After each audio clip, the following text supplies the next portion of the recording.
Well, it's Sunday night at 7 o'clock on the Eastern Seaboard, and we know what that means. It's time for another episode of Mowing After Dark here on the College Football Mafia family of networks. I want to welcome everybody in. Say hello. My name is Moen. I am your co-host, and my co-host is the one and only Rock and Rant. How you doing, Rock? I'm doing good. I'm having a stress-free until the Jets just were the Jets for my Sunday, but Saturday was bye week, so a recovery from the Miami debacle against Georgia Tech. Everybody, there's your free one organically. Yeah, we will talk about the new top 25 and all the top 25 action that went down this week. Miami might have a good shot to move up in the playoff rankings, believe it or not. So Yeah, I think let's we're probably looking at Miami just jumping back into the theoretical number 3 seed. Everything else doesn't matter conference championship wise, but got a super chat here from Ryan Willie. Can someone tell me what makes Fickle a good coach? He talks with cliches. It seems like the team hasn't bought in. I hope Alvarez comments earlier in the week gives McIntosh something to think about. Now, Ryan, in all fairness, wrote that at 3:04 p.m. and he came back in at 6:06 p.m. to let us know that Fickle fired Longo, which I think was clearly the right call. We will talk a little bit more about that game. That was an absolute terrible call on a chop block that was not a chop block. It was ridiculous. But at the end of the day, you've got to have something on offense. I mean, your defense went in there and really showed up. So, I mean, you can't say Luke Fickle's all bad because that defense is balling out. Holding a team like Oregon to 16 points. I mean, that's pretty damn good, guys. Ohio State couldn't hold Oregon to 16 points. Yeah, I mean, if you're going to blame, listen, I'm not following them to the degree that Ryan is, but I'm not not paying attention. I was casually interested all off season because of Tyler Van Dyke transferring there. You can at least give him the benefit of knowing that he didn't have the quarterback on his roster and trying to fix it by getting Tyler Van Dyke in. But you can also give him a shot about, X amount of years in not having at least a plausible sophomore to run that offense. So, depending upon your point of view, you can either make an excuse because guy you thought was going to take care of business on offense got hurt right away, but it wasn't like he was looking super strong before he got hurt either. Yeah, well, it was only it was the second game of the season. Right. So, but let me put it this way. On Friday, I told you guys to watch out for Wisconsin upset in Oregon.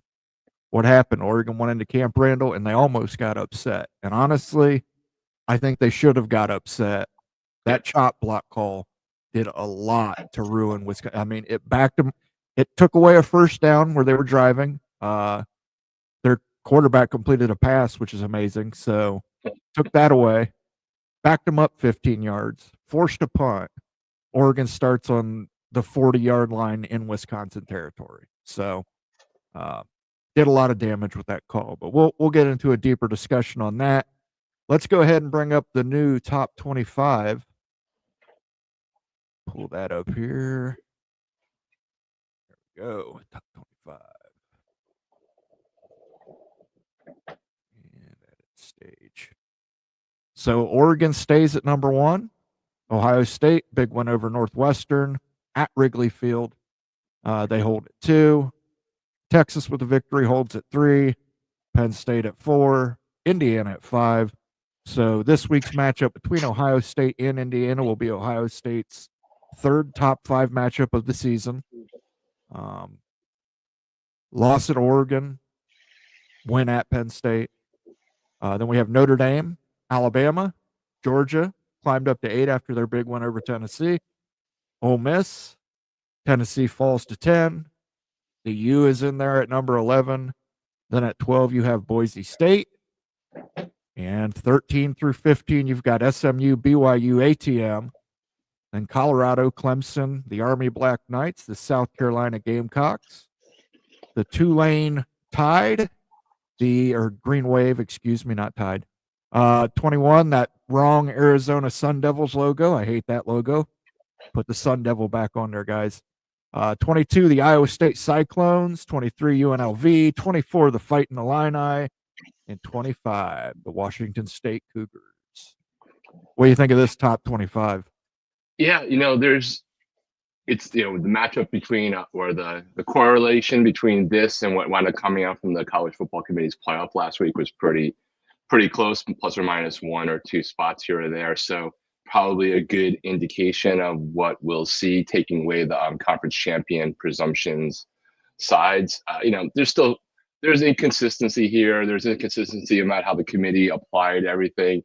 You can make the argument that BYU should be ahead of SMU on this because they beat each other. The flip side is SMU's best loss is to BYU, and BYU's is to a team that's not ranked. So it's all arguing on the margins, right, when it's all said and done. But I think the most interesting thing is the obvious setup of a plausible scenario where the Big 12 does not get the bye in the first round, depending upon how everything shakes out. But we do have a lot of football to go. If you didn't pay attention to the Boise State game, that score was not really indicative of what was going on. It was a very close game up until the last half of the fourth quarter. And then there were some garbage time touchdowns. I think Boise State is beatable, so I wouldn't really freak out yet if I was the Big 12 or anybody else for that matter. Yeah, and San Jose State did themselves no favor in that game. A lot of self-inflicted wounds that led to points by the Boise State. Stupid offense. calls. Stupid calls where you can justify hey, you have nothing to lose, so take a shot.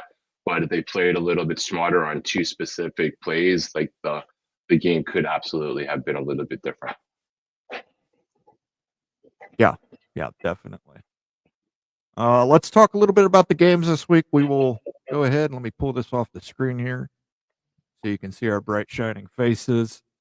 Oregon, Wisconsin, we kind of touched on it a little bit, and I want to talk to Ryan Willie about this. Luke Fickell's not a bad coach. He's not a bad coach. He took Cincinnati to the college football playoff. In a 4-team playoff, he is the only coach to ever take a G5 team in the 4-team playoff era to the college football playoff. Granted, he had some really good assistant coaches on his team, but I ultimately don't think this was a Fickell problem. I do think it was a Phil Longo problem, and I think he's taking care of that. And I think Alvarez had some great comments there about consistency, making sure you can recruit those that are most consistent to you, like linemen, which I think they do need to do. But I'd say Fickell's going to get another season at least. I mean, Matt Rule's in year 2, Fickell's in year 2, and both of them, I believe, are at 5 wins. So, yeah, I mean, you can question Fickell's hiring of Longo because I don't really know that his previous stuff was indicative of the person to take on board at Wisconsin to begin with. But so it was a offensive coordinator, definitely had a large part of it. But I always think with coordinators, the coach did in fact hire him, right? So he did. A wide receivers coach where the head coach may or may not have deferred or had a lot of input from their offensive coordinator. So he's got to take some degree of the management aspect of who he brought on his team that didn't succeed. Yeah, he made a bad hire. I think he made a bad hire, and I think he realized that now. He was obviously trying to get more balance in the Wisconsin offense, but again, you gotta go with who you can recruit, and they've gone out. He's done a good job recruiting. They just haven't got the talent to run an air raid offense. And I was talking to somebody earlier today. Nobody's ever won a national championship with an air raid offense.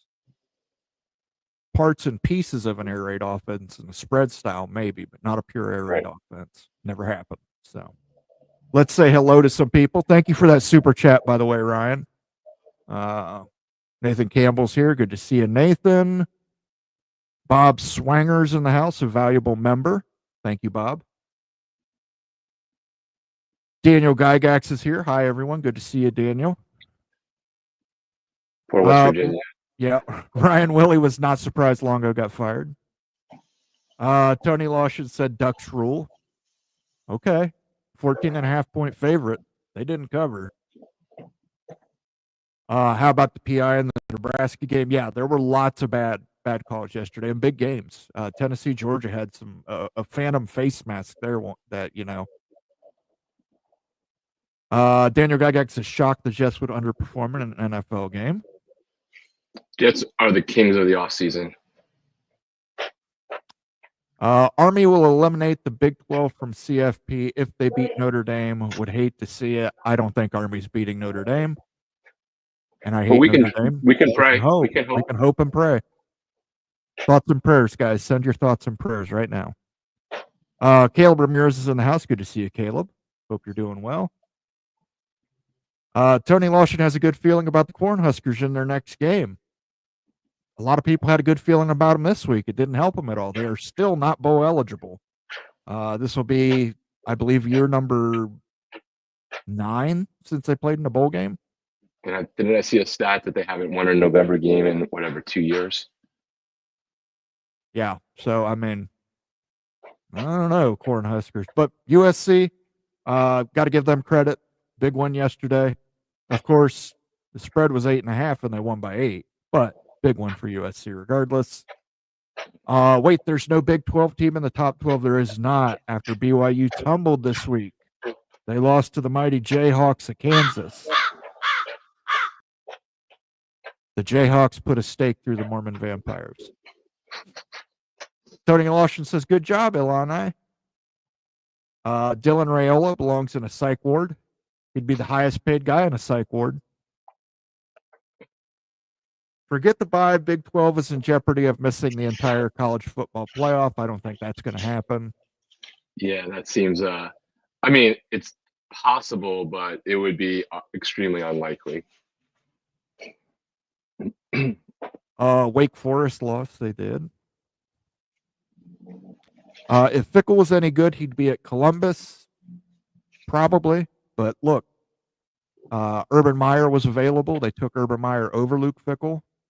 And then by the time Fickle was ready to leave Cincinnati, that job wasn't available to him. So that was at Ryan Day's hands. He also famously was apparently contacted by Notre Dame prior to Notre Dame hiring Marcus Freeman, but refused to take the job, refused to even interview for the job because Marcus Freeman was still there. So, again, name me the coaches who've been to a college football playoff and are still out there.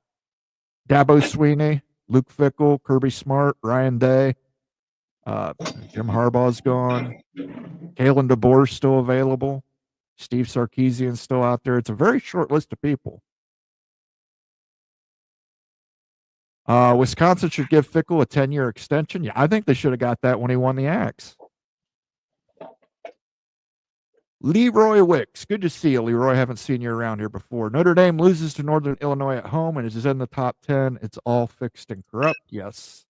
Notre Dame is special. If Notre Dame loses to Army or USC, do they drop out of the top 11? If they lose to Army, they definitely will. I think they drop out either way. I could see if they lost to USC, the committee going, it's a rivalry game. Here we go. Nebraska is 0-8 after getting to 5 wins. So I think that bodes well for Wisconsin. I think Wisconsin will go bowling. That would make Greg Sankey happy. Another slot for SEC teams. Yes, I've heard the nightmare scenario of 6 SEC teams somehow getting in, and I don't buy it.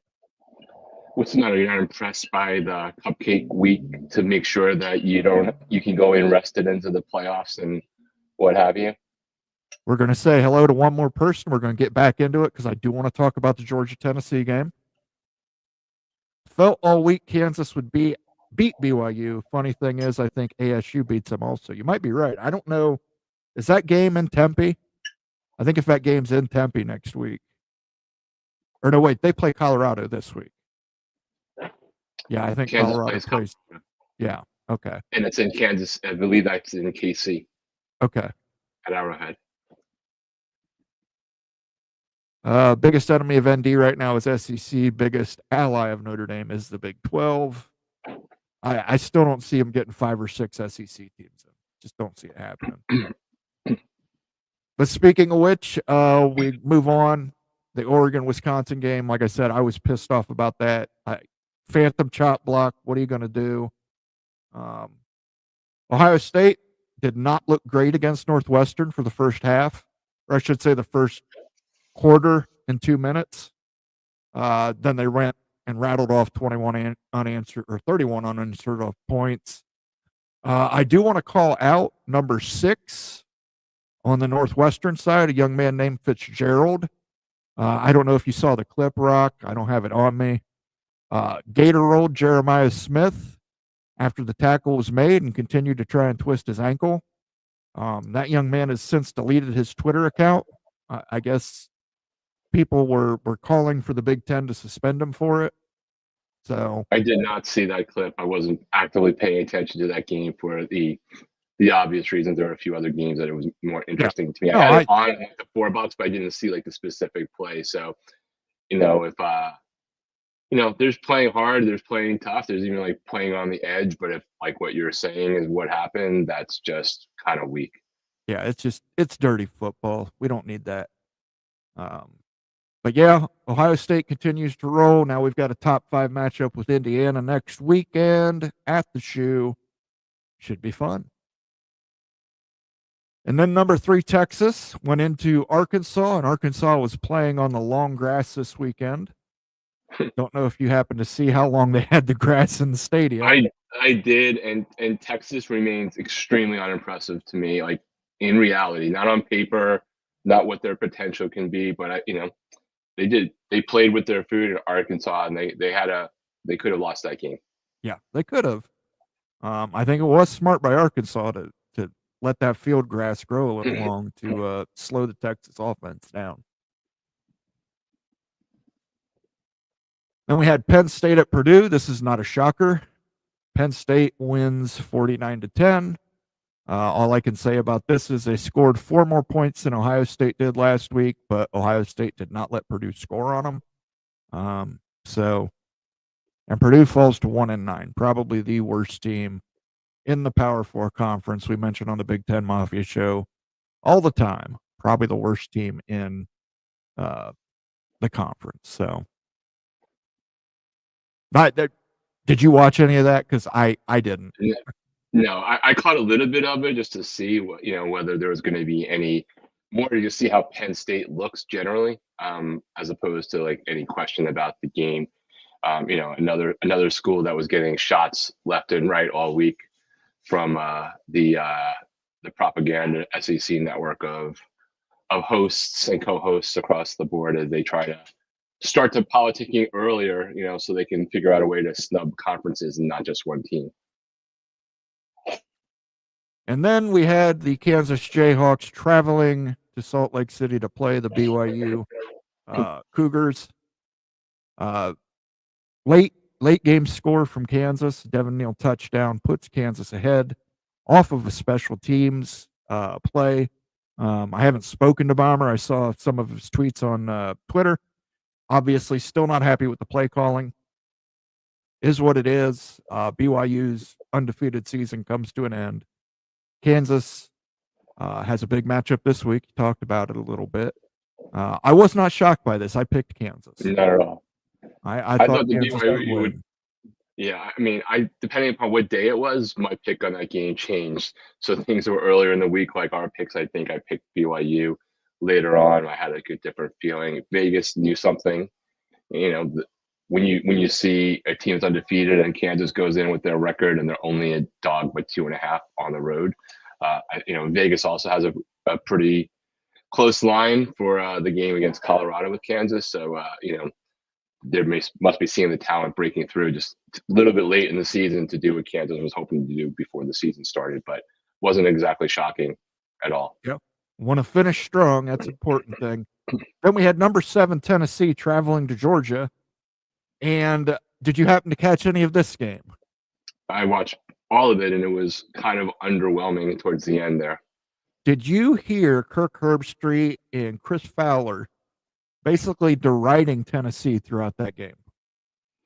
I did, and then now I can't even keep it straight. They absolutely were going to town there because I think that they knew they had to prop up Georgia in case they got a loss, because Tennessee would probably be fine with this, an additional loss in the rankings, and I think they were trying to do that. And I can't remember because I had obviously the ABC, ESPN network of channels on throughout the day, but the amount of just making excuses and propping up the SEC all day, but in particular during that show. And I understand, like, I'm not trying to diminish the SEC as a conference. I think you can be the best conference and the deepest conference and still be overrated. Like, that's my story, and I'm sticking to it. But it was just nonstop junk. If I was the ACC and the Big 12, not that it's a shocking network, but as like partners of that network, the amount of just like propping up the SEC without like a kind word whatsoever, even to the point that I think I saw a graphic on one of the shows or afterwards where they don't even have Cam Ward as like a top 5 Heisman person. Like, that's the degree of the insanity there. Like, he might not win it, but to say he's not like in the top 5 for the Heisman is kind of ridiculous. Yeah, I agree. 100%. Let me figure out where I stopped at here. Here we go. The real question is the SEC trying to take a slot from the Big Ten. ASU plays BYU and Tempe this week. Listen, the best thing for the Big Ten right now is Ohio State beats Indiana this week, beats Michigan the following week, then beats Oregon, who would be undefeated, assuming they've got to bye and they've got to play their rival Washington. Then would defeat them, and then you would have 4 one-loss teams out of the Big Ten. I don't think you can leave Indiana out. Even if they get their doors blown off from Ohio State, I don't think you can leave them out because they've got 1 loss. I think that they're getting left out if they get their doors blown out because it just means more in the SEC.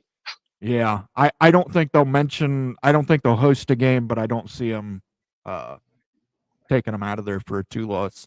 Listen, the SEC is going to get at least 4. I think the Big Ten should get at least 4. But this, I just think the worst will happen because I think the worst of the people behind all of it, and just like you'll have Sankey out there politicking, and I'm not even arguing that he's wrong.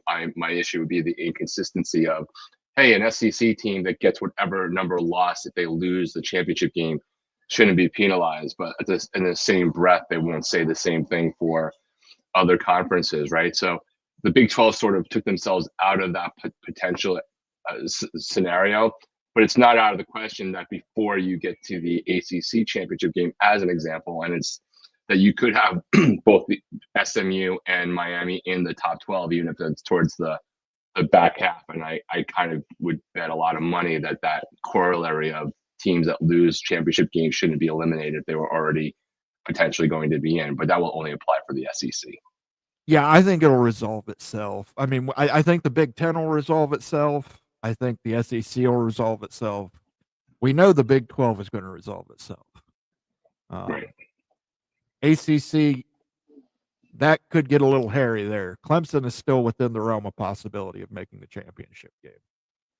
Yeah, but that won't be hairy though, because the only way Clemson can do it is for Miami to lose. Right. So by self-fulfilling, like, but if we say hairy, okay, but let's say Clemson with 2 losses beats Miami, plays SMU in the title game. Yeah, I mean, that will depend upon where Clemson is ahead of whether they drop into the top 12 or not, right? Like right now, they're fairly far down, and they are not. That would probably be like the eye test. They're not going to get anything from beating the Citadel, but if they somehow come out and they can make the ACC championship game and still get their doors blown off by South Carolina, right? So it won't matter about the ACC championship because it's just for them, their season is over. It's literally, does Miami win the next 2 games or not? If Miami doesn't win the next 2 games and takes an L, then Clemson is going to be one of the teams in there. But they could still go into that with 2 losses, and whatever happens with South Carolina could impact like the whether it gets hairy or not zone. Tony Washington said, is Tennessee having 2 losses good for Indiana? I think Indiana having 10 wins is good for Indiana. I think it would have been better for Indiana if you're worried for Georgia to have gotten a 3rd loss, less than Tennessee getting a 2nd. Yeah. And by the way, if you're a Tennessee fan, make sure you send some hate mail to Kirk Herbstreit and Chris Fowler. I don't understand. I mean, it's I don't know. That's your main network partner, and they're basically riding your guys and telling you the players from Tennessee are soft. They more or less called Yeah, I have no love for Tennessee, but I have no love for the SEC. But when your main media partner is basically saying one of your top 10 teams is soft, I don't know what argument you're making that the SEC is a good league. Yeah, I have mixed feelings with Kirk because he has a big bank account from a Miami fan perspective because he did the Lord's work by being a mouthpiece for people like Jonathan Vilma when he shamed Miami a few years back on college football game day, which I know mattered. And I also know he's alienated some of his home friends back in Columbus.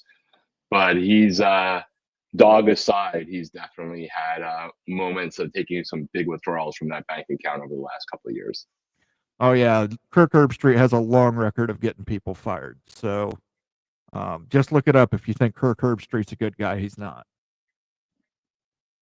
Wisconsin had Oregon's number. They are not unbeatable. I agree with you. I think Wisconsin should have won the game. I called it on Friday. I called it last Monday.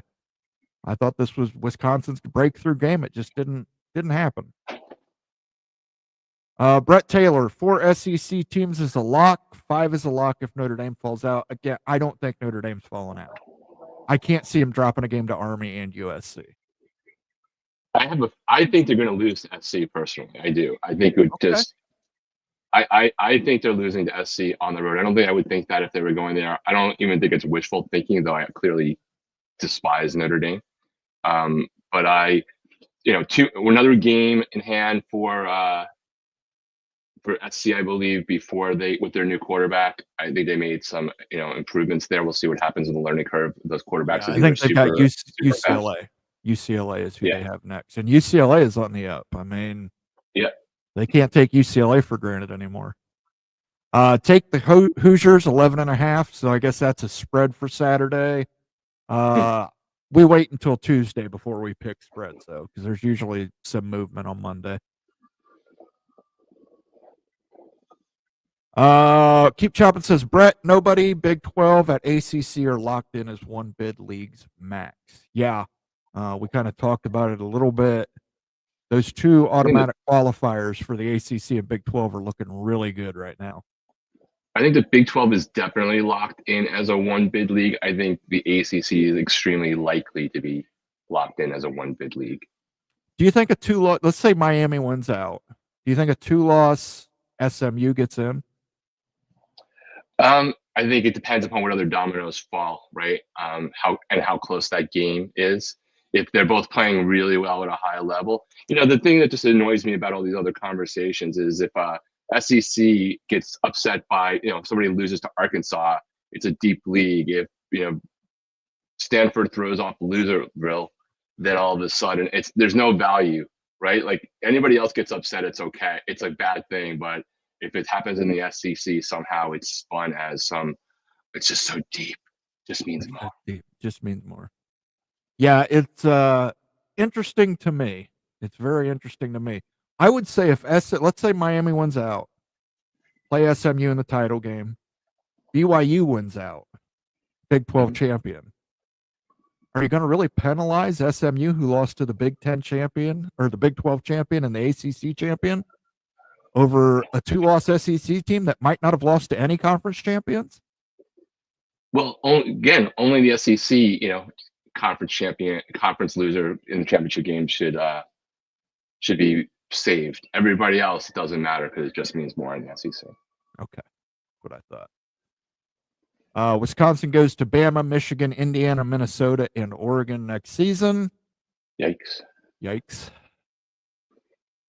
Speaking of Northwestern, Monovision, what are your thoughts on having 5 or 6 of the hazing lawsuits dismissed last week, including the case against Jim Phillips? Again, it's not what you know, it's what you can prove.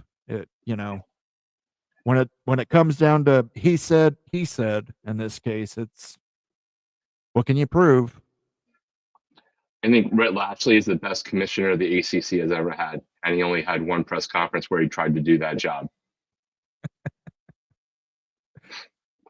You notice how Sankey's come out already talking and dropping hints as well as a network, and already where's your mark?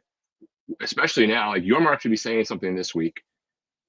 The Big Ten guys should be saying something this week, and side of the milk carton, Jim Phillips, commissioner, should be saying something this week. Like, are they ever going to learn their lesson?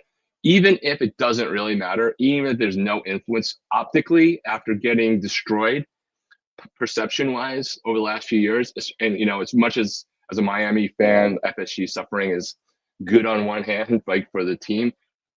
Jim Phillips, what he did not do in support of Florida State last year was absolutely disgusting. And you would think they would learn optically to do something now.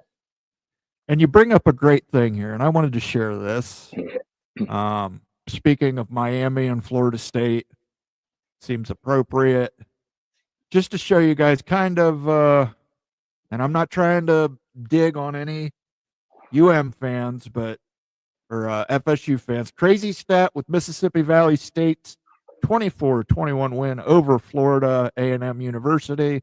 Florida State is now the only one of 263 Division I football teams not to score over 21 points in a game this season. It's hard to imagine that there'll ever be a scenario where a school has had such a diametrically opposed back-to-back season path, right? Like, even if you think of Indiana in reverse, it's not like they were 1-11 last year and now we're undefeated this year. But Mike Norvell, good for you that you got your contract signed. In any other world, he would be done already. Yeah, it's not good. It's. I thought Norvell was going to be safe. I don't know anymore. I guess there's a huge pay that they're going to have to put out, but it's like 50, somewhere between 58 and 68 million, somewhere around there is the number that I've heard. So I guess you have to just, as a business, right, you have to figure out what's the math, like how much are you going to lose in donations and all that other stuff and people not going to games. But I don't know that, the amount of people who are not going to go to games next year is like provable that it won't happen, because all you got to do is win your first game or two and everyone's going to be on board, and people don't want to lose their seats that they've had for decades. So I don't know whether they can do the math, but I'm sure there's a portion of that fan base that probably is hoping or trying to make that math work. Yeah, I know a lot of people are talking about Deion Sanders, but I don't know that Deion Sanders wants to come in there. He's fired some coordinators this season. I don't know. That's a tough one. Look, if you're in a world now where Indiana is paying whatever they are paying Signetti for his extension, was it $8 million? I don't know if I heard $8 million or $10 million, but it was $8 million for one, not even 1 year's worth of performance, 10 games worth of performance. You get that kind of a deal. One, he's done an amazing job, but two, wow, like nobody's paying attention or learning. They must be so afraid of somebody poaching him to give somebody that kind of extension with that kind of bump up, like without even completing a season as good as that season is remarkable. I will give him, he's getting the Deion Sanders prime effect. Deion Sanders goes to Colorado. They sell out tickets, huge TV ratings, tons of endorsement deals. Same thing's happening in Bloomington, guys. It used to be if Ohio State was playing Indiana, you could get a ticket there. It's not like any Indiana fan was going to stop you. Indiana fans were selling tickets. I would go to Memorial Stadium and hear OHI, one side of the stadium would say OH and the other side would holler back IO. Right. Well, I think there's a difference, though. Like in Indiana and Colorado, for that matter, you can clearly see the before and after. Like if you were doing 25,000 people a game and now you're doing 60,000, you can do the math right away, right? If you already were, for the most part, there's been a couple of lean years in Florida State's time and they're doing stadium construction, so their attendance numbers are a little bit off right now. It's not the same one-to-one, but it's harder to guess like what would happen from a school that actually is generating a lot of revenue by keeping somebody, like how many people truly don't just complain, actually cancel season tickets, actually don't fund the NIL donations. Like that's a harder one to do. Right. A booster would have to step up, I'd imagine. A booster is going to have to say something. All right, I'll take that off the screen now for you Florida State fans. It was an interesting statistic. I didn't realize it. Wanted to pull it up and just kind of show you the dichotomy between this season and last season, and what a difference a season can make. And Indiana is a great example of that as well. Caleb Ramirez says, I wasn't necessarily surprised Kansas beat BYU because Kansas has talent and they just haven't played up to it. I agree. I thought they showed me something the week before and I took a chance on Kansas and they did very well for me. They did very well for me. Thank you, Kansas. ESPN barely mentions the ACC or Big 12. Why would they? You're the redheaded stepchildren of the Disney company. We'll talk here in a minute about the Warner Brothers deal as well. Sure hope anybody but an SEC team wins the CFP. Tired of the ESPN SEC shit show. Good news. Last year, the two teams that played in the championship game are now in the Big Ten. So, and both the teams that are in the SEC lost in the first round. Bad news. ESPN owns the college football playoff for the foreseeable future. Leroy Wicks. The Big 12 is getting screwed. This isn't about football anymore. It's about brand names. Always has been. Always has. It is about brand names, but I mean, you also got to win. Your big brands need to win their games, right? Like, I get that, and there's a degree of that for sure. But BYU, Big 12 wouldn't be getting screwed if BYU didn't lose on Saturday. Like, they were ranked, they were the sixth in the most recent playoffs and locked into the third slot. Maybe if you want to argue when you get down to the second team in either the Big 12 or the ACC for that matter, then I think you have a different case. But you still got people still need to win their games, and you need your biggest brands or teams to emerge that become your big brands for a season and stay that way all the way through the season. Big 12 needs to win. That's their struggle. I hear you keep chopping, but that's everybody's struggle. BYU looked like the last best hope, and for some reason, Jayhawks went in there and rolled them. Yeah, and let's be real. Like, we all had tons of conversations before the season goes because we know, one, like the SEC does have a lot of brand names and does invest a lot in their programs more broadly than pretty much every other conference. There are more teams. And you kind of knew going into the season that there's probably a built-in one-game advantage in the loss column at a minimum for the SEC. The only reason why it's gotten more in question is because it has just been so deep, and I don't think all these, the strategists at these conferences really understood what could possibly happen in a divisionless world, that we would be having legitimate conversations about 3-team, 4-team, 7-team tiebreaker rules where teams didn't play each other, right? Like, now we all know. Now, whether they boomerang back to, hey, we wanted to make sure all of our teams played each other, and so we don't want to have divisions, but having like what happens to teams that you have no control over, who you didn't even play, impact playoff seeding, if they adjust those going forward, then, that remains to be seen what kind of reaction to the craziness, depending on what the ultimate craziness is. If Miami finishes 7-1 and Clemson is 7-1, who would play an 8-0 Miami title game? Yeah, Miami, because it's just a two-team tiebreaker thing, and they don't play each other. But I think the common opponent that makes a difference is Louisville.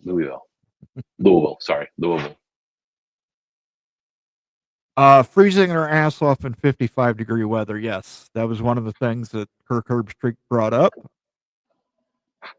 Tennessee and Pennsylvania in 15-degree weather. I want to see it. I want to see any SEC team come up here and play in Big Ten country in December. Yeah, I don't think that Big Ten should have 4 of the top 5, but I love that they might have 4 of the top 5, because if it means that a bunch of teams need to travel on the road from the South just to see people make excuses before the games are even played, it's worth it. It is nice to see all the agita it's causing all the SEC fans out there. Any more news on the Big 12 CBS ESPN agreement that PATC reported last night? It's actually not CBS, but Turner Sports. Yeah. And basically what they're getting is they're getting sub-licensed games from ESPN. Don't know how many. We don't know the particulars of it yet, but it will be basketball games. It will be some football games. I don't think that means any more money for the Big 12, but on the plus side, you got a better chance at a better time slot now. Yeah. You're not going to get buried at 10:15. Yeah, we have to see what the terms are, right? In terms of that, because for all we know, the deal could restrict the time slots that the Big 12 teams are able to get. It could be that ESPN gets to pick first every time, and so like the best game could still be put at a crappy time slot. But at a minimum, whatever time slots you are able to get, and however much inventory Turner gets, they're going to treat you better, and you're going to be the only game they have in town, and you'll get treated much better than ESPN is currently treating the Big 12. Bob Swanger says, I look forward to you guys' show on Sunday night. Thank you, Bob. Much appreciated, sir. Brett Taylor says the purpose of the 12-team playoff is to maximize revenue to the Big and the SEC. All tiebreakers go to those two conferences. There's a great line in a great movie called They Live. It's a golden rule. He who has the gold makes the rules. Roddy Piper, shout out. Shout out Roddy Piper. Rest in peace, Piper. Waldo Commissioner Jim P. And no, he better keep that same energy. Bunch of hypocrites.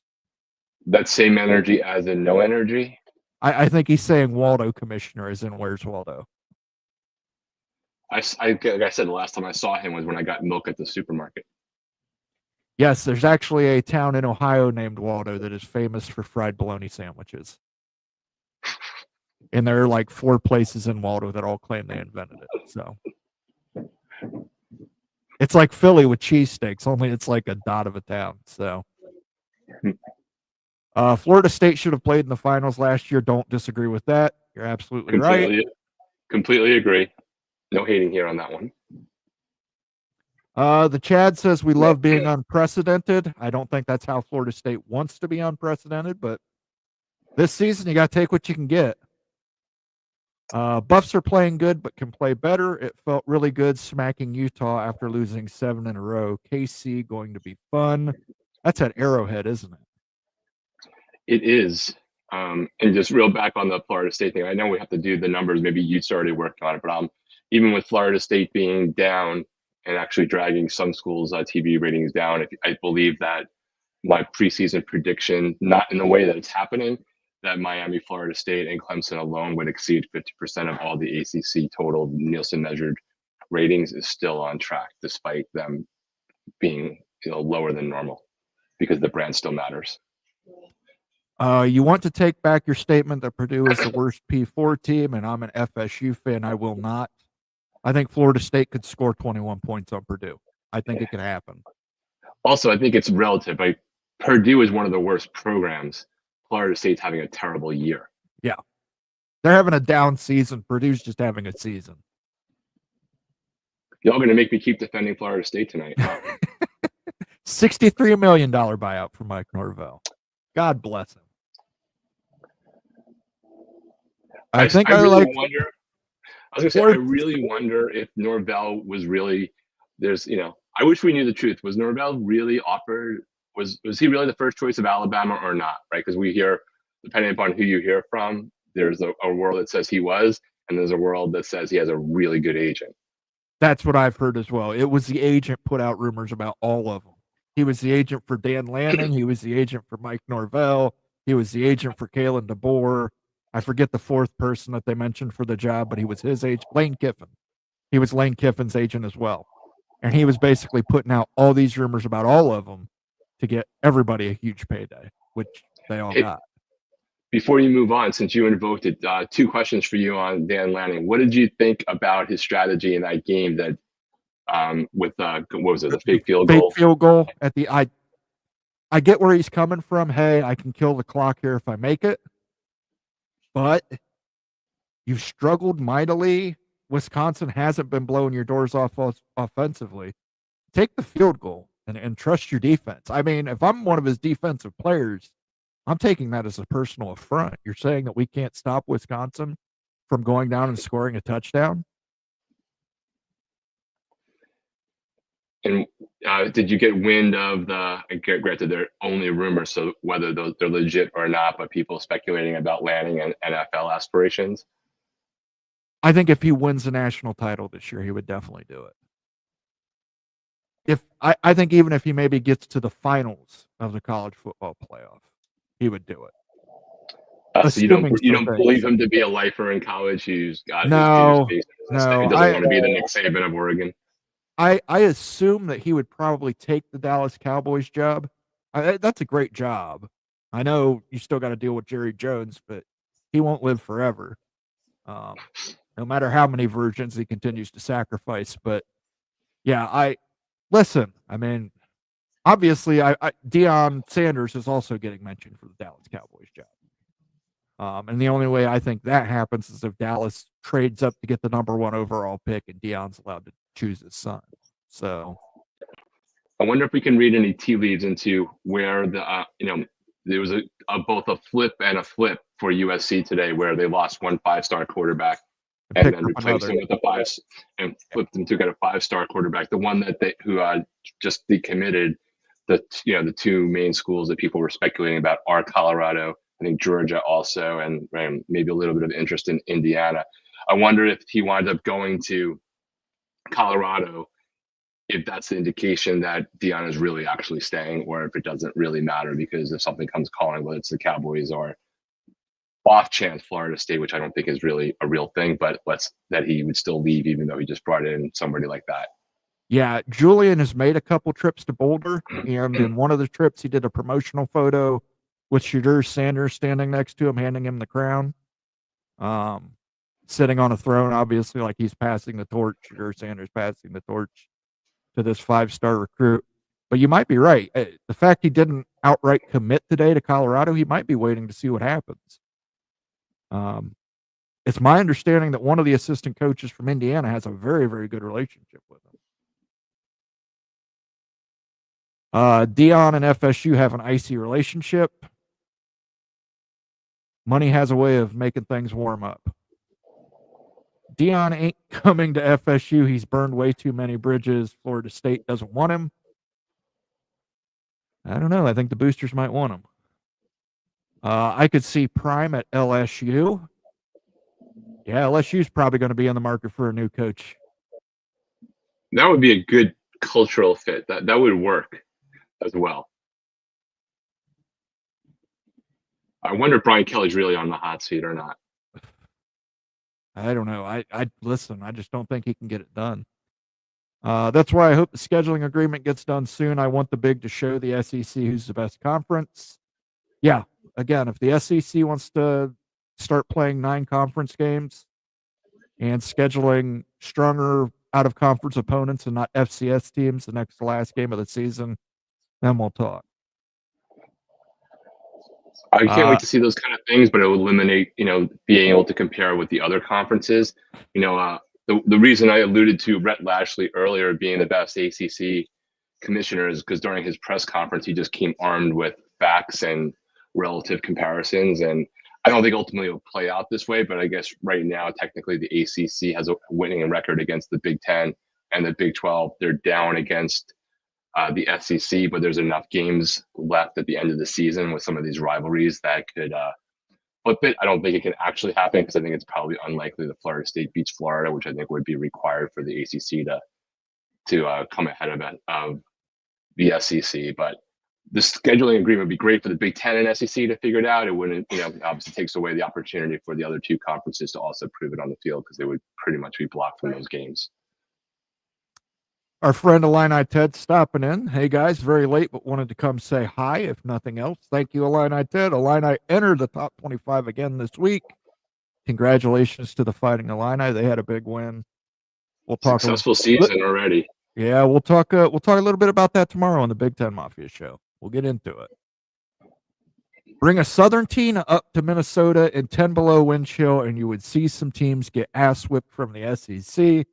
The only problem is Minnesota would have to get seeded 5 through 7, and I don't know that that's possible. Well, but here's a question: if before Signetti gets to Indiana, just like blindly the day before, if you said Indiana or Minnesota, one of them, what is the most likely school to get seeded 5 to 7 in a future year?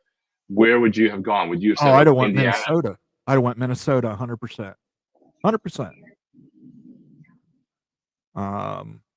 Yeah. Hello, college football fans, and good luck next week to everyone. By the way, for this great show, as always, thank you very much, Timothy Green. You are appreciated. I hope you are feeling well, sir. I hope for our West Virginia fans that, ironically, like it helps to save one of the hottest seats coaches, and I don't know whether that like helps your coach be off of his safe seat finally. Speaking of which, Mario Cristobal is going to get a big pay bump this offseason. Town in Florida named Waldo that is famous for being a speed trap. Okay. Yeah, if you're Florida, man. If you're in Waldo in Ohio and you want fried bologna, by all means. If you're in Florida, maybe take your foot off the gas a little bit. You guys are all wanting SEC to come north, and in Champaign, we are excited for our opportunity to head south around New Year's. Well, look, Champagne's a lovely little town. Illini Ted, I'm just going to take your quote and twist it. You just gave the perfect reason for Miami to the Big Ten. Would love to see Minnesota host a CFP game one year. Come on, Fleck. Who would Wake Forest get if Clawson was fired? They'd have to take someone from FCS, I think. Yeah, they're most likely. That's a brutal one because they can get Phil Longo now. You know, you'd think that they would. That's a likely scenario, or somebody who's an up and coming, solid P4 coordinator that's looking for their shot, that's not getting the next tier up. But I think it's risky right now for anyone in the P4 to not hire a head coach who has already done it as a head coach somewhere. Personally, there might be an exception here or there, but. Hey, Joaquin Morales is in the house. Hey, Mo and Rock and Rant, CFM fam checking in and saying thank you to Kansas. Go Devils. Yes, and bring back the Sun Devil mascot. I don't want to see that Trident anymore. I feel guilty because this is Bombers channel. But I enjoy the chaos as long as it's not directly impacting Miami. So. Oh, I don't feel guilty about it at all. I know, but I'm more of a guest here. It's also your house, so. I also think the TNT thing helps Big 12 basketball the most. You're absolutely right. They had a good thing with the NBA. I think it could help their football the most because some of the problems with the Big 12 is they've got shitty time slots on ESPN2 and ESPNU. It's like I didn't watch last night's BYU game. I just saw what it said on College Football Final. I can't keep staying up till 2 a.m. watching one game.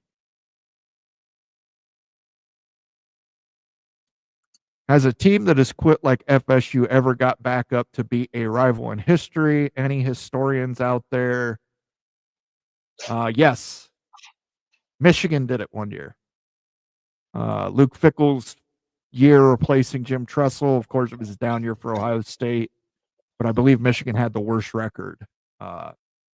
I don't know if they'd won a Big Ten game, but they got up for Brady Hoke, and Brady Hoke's last game as their coach and won. Plus, the issue too, right, is for me, Florida State is a huge main rival, but there's a degree of respect. Florida, I don't really have respect for. But that said, Florida team didn't quit on Napier, and now that team has gotten better as the year goes by. Lagway has made some progress, so. There's no losing for me in that game in Florida State against Florida, but it's going to be a tough one for Florida State to pull off based on everything we've seen of late. Yeah, and I think that speaks a lot, the fact that Billy Napier and Dave Aranda have kind of turned their seasons around a bit and been guaranteed one more season. Yeah, they were ranked number 1 and 2 on the hot seat going into the season, and they both have salvaged. And some degree of that is the landscape of college football right now, where it's you fire the coordinators because the money's too rough, but they both have done enough to at least survive. Here is a hypothetical for you.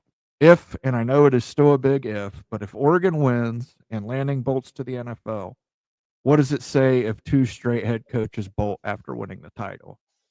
Says you're Miami of the 80s. Well, worked out for one of those coaches. Yeah, Miami has had 4 different coaches that did the national titles over the 20-year span. Snellenberger bailed to go pro. Jimmy Johnson bailed. Dennis Erickson.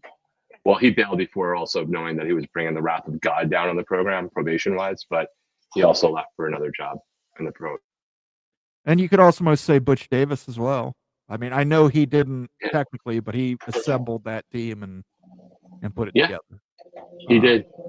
But I will say this, Lanning and Harbaugh are 2 different people. Harbaugh was leaving for the exact same reason. He knew hell was coming, and he didn't want to stick around and try and build a program with a postseason bowl ban.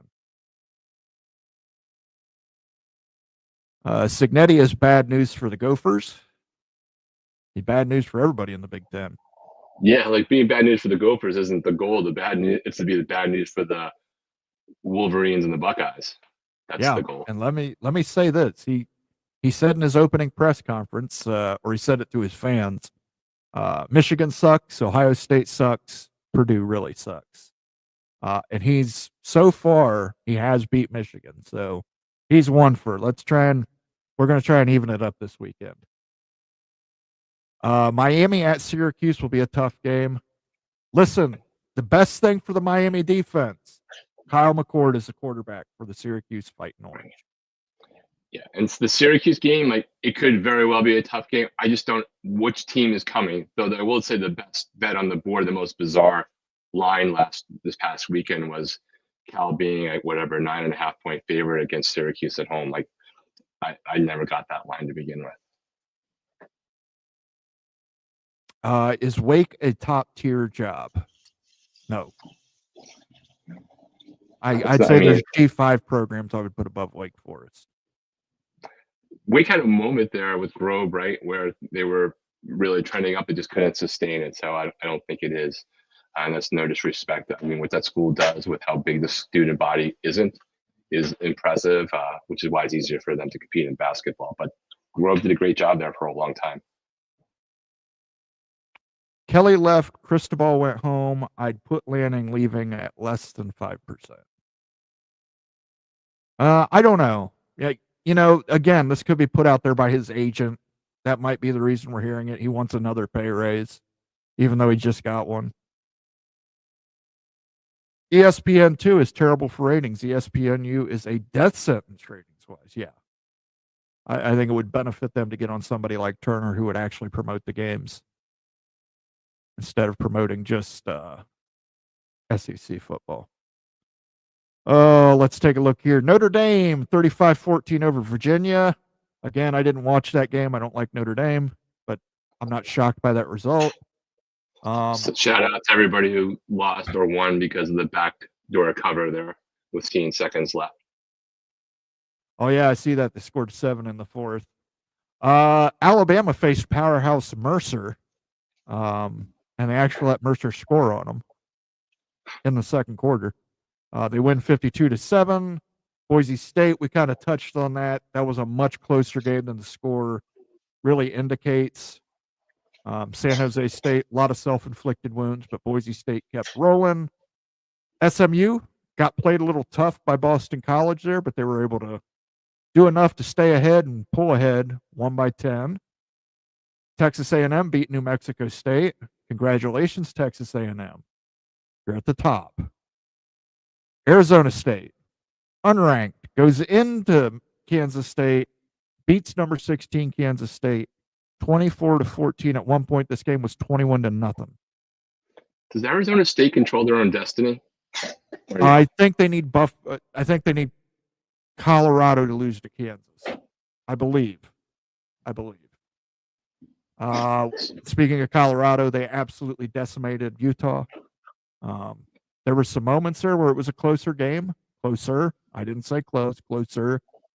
And I asked you in the private chat, I'm like, why do you keep going for field goals? You're not going to beat Colorado going for field goals. But he's like, well, they can't score a touchdown, so we'll take the field goal. Okay.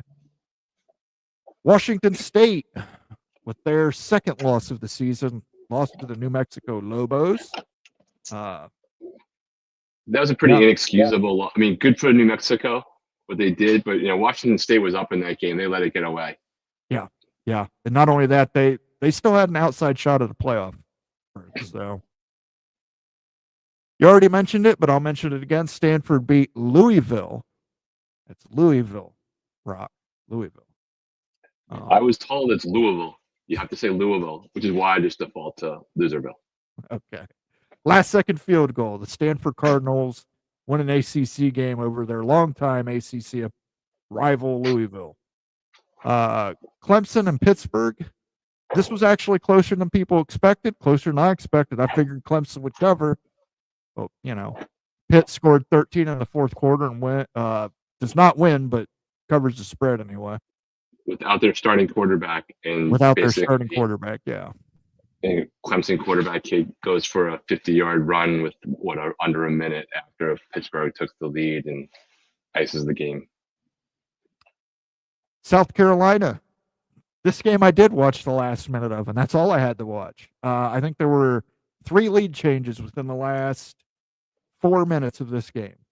Probably the best game I watched on Saturday. Yeah, it was exciting. I was surprised. I don't know what these SEC injury reports are. We heard that on Friday, as of Friday night, we heard that the Tennessee quarterback wasn't going to be playing. We heard that the starting quarterback from Missouri wasn't going to be playing. They both played on Saturday. So I don't know. You tell me. Florida beat LSU. Again, I think Brian Kelly has to be on that hot seat. I mean, look, you fired your previous coach and you brought a coach in for $100+ million to go 6-4. But who's going to dance with recruits if you fire him? I don't know. You have to find somebody who can dance. Yeah, I think I'm hearing from certain people that you're going to see a big, long line of decommitment from LSU coming up. So stay tuned for that. I just want one of them. There you go. Navy, the Navy midshipmen get rolled by Tulane, 35-0. Tulane moves to 9-2 on the season, and they are still in contention for a playoff spot. There's still a possibility out there for them. I had to elevate them from the transparent back into the breathing life in the top corner here because of their win and their ability to go against Army in the AAC championship game. Wake is one of the ACC holdouts because they don't have the means to play with the top tiers. Well, if they choose to dissolve the conference without them, I mean, I think Wake Forest would do very well in the AAC. Antoine Code says, yes, if ASU wins out, they are in the Big 12 title game. Go Sparky. Bring back Sparky. Penn State at Minnesota Saturday, 2:30 Central Time. Forecast high temperature, 32 degrees. Is that a sneaky upset possibility or no? I've seen people say it, but I just don't know. I still like Penn State to get through the season with just one loss. I still think I would take Penn State, but I'll wait to see what the point spreads are on Tuesday. Speaking of which, what game are you looking forward to most next weekend? I think it's just watching what happens in the Big 12. Like, does Kansas pull it off again? Miami plays Wake Forest, so I'm looking forward to seeing a game, but I have no expectations that should be close. If it is, then everyone in America would be thrilled. But the Ohio State-Indiana game is the one, right? Because I will not be at all shocked if Indiana proves that they were as good as they seem to look, and I will also not be shocked if Ohio State boat races them. I don't expect the latter, but I wouldn't be surprised by it because I don't have anything good to look at. I was not impressed by Indiana against Michigan, but they looked amazing in every other game, even though the competition was the competition, right? I believe you can show people what you look like as a good team, even when your competition is inferior, and they did the things that those kind of teams did. But then the Michigan game, which I'm not impressed with Michigan for all the reasons that everybody else can say the same thing, made me just wonder. So it is a definite prove it to everybody game against Ohio State. And they can prove a lot and they don't have to win. So there's, of course, it'd be amazing for them to do so, but they don't have to. They just have to prove that they can stay in the game with Ohio State. And if you were curious, the spread on that Miami Wake Forest game is Miami 24. Yeah, but like Bart Simpson, chalkboard meme, I do not bet on Miami. Yeah, I don't blame you. I will pick them in our pick six, but I would not put money on Miami. put It's money not on worth the Miami. stress. It's not Yeah. worth the stress. Ole Miss in Florida. This might be one of the spots where Ole Miss can pick up a third loss. It's in Gainesville. Florida started to pick up the last couple weeks. Ole Miss is favored by 10. I think I still would take Ole Miss in that. I would still take Ole Miss in it, but I would love, this hurts to say, but I would love Florida to beat Ole Miss because I just want chaos. I get it. I get it. Speaking of it, you could have chaos when SMU travels to Charlottesville. SMU's favored by 10. The mighty Georgia Bulldogs take on perennial powerhouse UMass of the MAC conference. They're only favored by 43.5 points. So stay tuned, guys. I got a question for you because I had a little bit of a debate with somebody on Twitter saying, well, someone was talking about that it doesn't really matter when your cupcakes are. Like, what does it matter if you did in the beginning of the season versus now?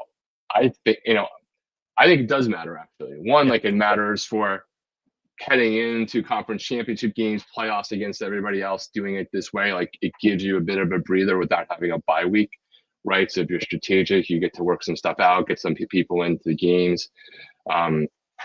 You have an idea of like who can still play without worrying about red shirt. There's a lot of stuff you can do there.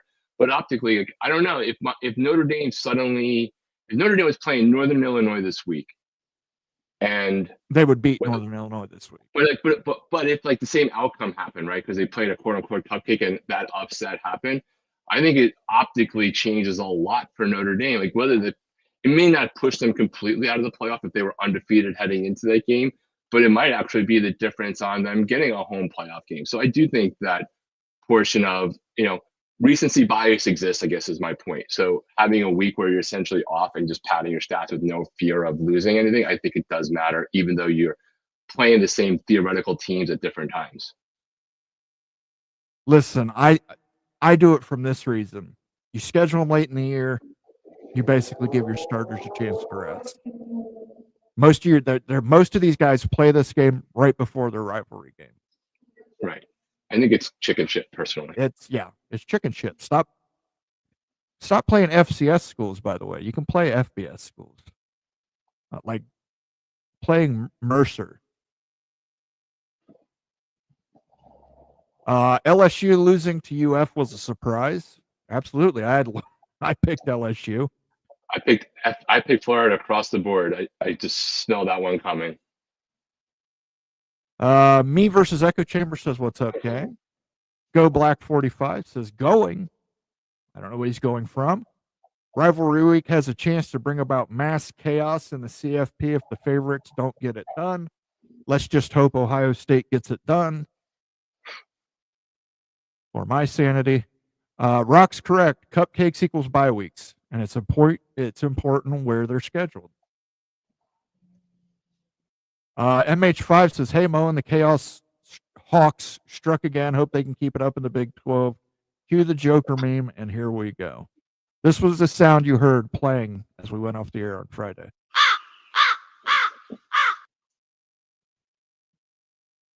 Me versus Echo Chamber. This will be our last question of the night, guys. Real question, is Big 12 Brett Yormark kicking himself for signing the CFP deal? He was labeled a genius by his Big 12 folks for the option clause. With the Big 12 being outperformed by the G5, it hurts the league. I would say this. This is 1 year, but we also know the Big 10 and SEC have pushed for 4 automatic qualifiers and a 14-team playoff. In that scenario, the Big 12 and ACC, in agreeing to it, would get 2 automatic qualifiers. I think if this showed anything, everybody thought that 4 seeds for the Big 10 and SEC was going to be lopsided. That was never going to happen in a real-life scenario. It was better to keep the at-large bids. I think this season has shown you that that's not necessarily the case. That you might be better if you're the ACC, you're the Big 12, you might be better off just taking the 2 AQs. Yeah, I think go to 14. That's fine. I still think freaking win it on the damn field. You want to give the conference champions a bypass, and if that means that ACC 1 year you get one for your conference champion, fine. But there's also going to possibly be a year where you could get 3. I guess ultimately depends upon how many other at larges exist past G5 Notre Dame deals. But I don't know. I believe people should not be locked in to things unless you just completely go full NFL, right? And you have the seeding by conference kind of thing, and everybody's slotted in. You don't have that. Well, the AFC East gets 2, even if that's a better division for a couple of years, right? Or it's not this year, but whatever. Take whatever your premier division in the NFL is this year. You don't sit there and go, well, you guys get 2 automatically, right? You've had teams miss the playoffs because somebody won their division with a 7-9 record, which has happened a couple of times. Yeah. Even though they had a 9-7 record. Yeah. Listen, I think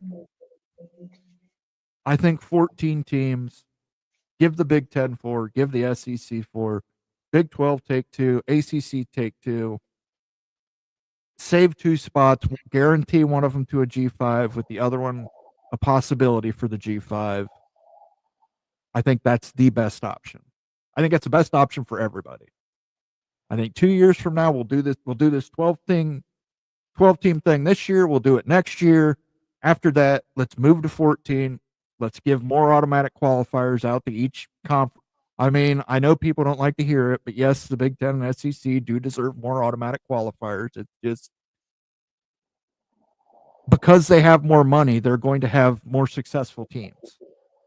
They're going to have more successful teams than, say, the ACC or the Big 12. Because, I mean, with the House settlement coming up, there's going to be ACC teams that can't pay $20 million every year to support the football program. That's true. But also aren't there? We've already heard rumblings that there are teams in the SEC and the Big Ten that are also not paying $20 million. Whether that actually comes to pass when it's all said and done, we'll find out. Right, but even if you had 6 from each conference paying the maximum, it's going to be difficult for. Like, let's talk ACC. Say the ACC sticks together or streamlines. Clemson, Miami, Florida State would be your 3 in the ACC. SMU might. SMU, probably Louisville with their FedEx money, potentially. Yeah. So I don't think Chapel Louisville Hill, if they decide to, UNC Chapel Hill could, do it if they chose to. It's a if they matter of chose to. But they're going to put all their money into the basketball program, I'm sure. Yeah, I don't know, guys. We'll see. We'll see. We've still got to make it through our first 12-team playoff, and then we'll start worrying about 2 years down the road. But yeah, it's interesting that Brett Yormark has not come out and advocated more for the Big 12 teams. I have an inkling of why that is. Just say that might not be as successful a marriage as it once was. And Jim Phillips hasn't come out and said anything to protect the ACC teams. That's not shocking at all. No, he'll issue a strongly worded thing after an ACC team gets left out. Oh, he'll just say we're really proud that we have one team in. We are super proud as part of the Atlantic Coast Conference. We got one team into the college football playoff, and as a result, we're giving more money to Notre Dame. Just cause. In celebration, we're creating a new alliance with ourselves. Quick question. If Notre Dame gets in and an ACC team gets in, does the ACC try to claim 2? No, UCF only does that kind of thing. Okay. I just wanted to know if they were going to say that Notre Dame is, because Notre Dame played an ACC schedule or a partial ACC schedule, that it should count as 2 ACC teams in. There is no ACC conference pride. We don't do the SEC chant. We don't like our commissioner. I don't think anybody in the ACC likes each other at all, right? There's none of that. Like there'd probably be some dimwit in the ACC press thing to do that, but if you did that, you would literally trigger 17 other schools in your own conference. Actually, I'm almost convinced that they would do it now. Now that you say it, that's what I was going to say. They've never shied away from triggering you talked me into the ACC doing the most ACC thing possible. Our strategic partner in football, who played a 6-game conference schedule, and we only played 8, got in and kept all the money. Part of our future non-revenue sharing revenue share. Yes. Oh, poor ACC. All right, Rock. What's your one for the road then? Let's hope the chaos continues, and try not to cry too much on Tuesday night, everyone. There's still 3 more CFP playoff ratings to go. Let's all, what we should come up though is a new drinking game for everyone who does want to do that, for all the SEC politicking in that show and others, that we can all commiserate on when we're not on air to do your Georgia Tech drinking game. There needs to be a vicarious one. What we'll do is next Sunday, guys, depending on what the college football playoff does this week, however many SEC teams are in, that's how many shots I'll do. So if there's 5 SEC teams that get in this week, I'm going to do 5 shots, and I'll show you one of my shot glasses. They are not tiny shot glasses. These are the 50 cal shot glasses, guys. Those are heavy duty. That's a double. Well, clearly there needs to be a lot more super chats in the next 3 episodes to help fund the bottle that Moen's going to need. Yes, because Moen definitely needs to stop by the liquor store and pick up more whiskey. All I've got is that Crown Royal single malt, and I could do 10 shots of it, but whew. Rock might have to take over the actual programming if I did that. So I want to thank. It would almost be as much worth it as if Tyson had won the fight and Craig Flugar had to eat a cheeseburger. Oh, geez. Let me tell you, that was such a freaking joke. I was on Twitter watching people yelling about it. I said, I'm watching UCLA Washington for free. Fantastic football game. I don't know why anybody would. Like, who would. I get it. It's a car wreck. You want to stop and see the car wreck. But at the end of the day, don't complain when it's just a car wreck, I only got interested when Greg said he would eat a cheeseburger if Tyson won. Then I was interested. And besides that, I could care less. Stormy Cyclone's got a great suggestion. The drinking game should be anybody that mentions Sankey's name. You want me to be legally dead, don't you, Stormy Cyclone? Everybody would come in here and say, what's the name of the commissioner from the SEC? Yeah, but I think I have a little too much. I think you have a little too much control over it. The chat does in that case. But yeah, let's get some super chats rolling in here for some whiskey, some super thanks, some memberships. I'll get a bottle of some of the hard stuff. And like I said, if there's 5 SEC teams, I'll line up 5 shots and we'll do 5 shots next week. So, all right, guys, I want to thank everybody for coming out. Just a programming reminder, tomorrow night at 8 p.m., join myself, Becky Go Huskies, and Sergeant Pickles on the Big Ten Mafia Show. Tuesday at 8 p.m., Big 12 Mafia Show with our friend Daniel Gygax, Bomber, and Wild Ute. And I believe, I don't know for sure, might be rescheduled, but I believe that Nate has a special show coming up this Wednesday with a very, very special guest. You will all want to tune into that because I'm sure he's going to have something to say about this new Warner Brothers, TNT, ESPN agreement. I also think he will probably have something to say what he thinks about the college football playoff. So keep an eye on Twitter and definitely check that out. But until next Sunday, peace out, guys.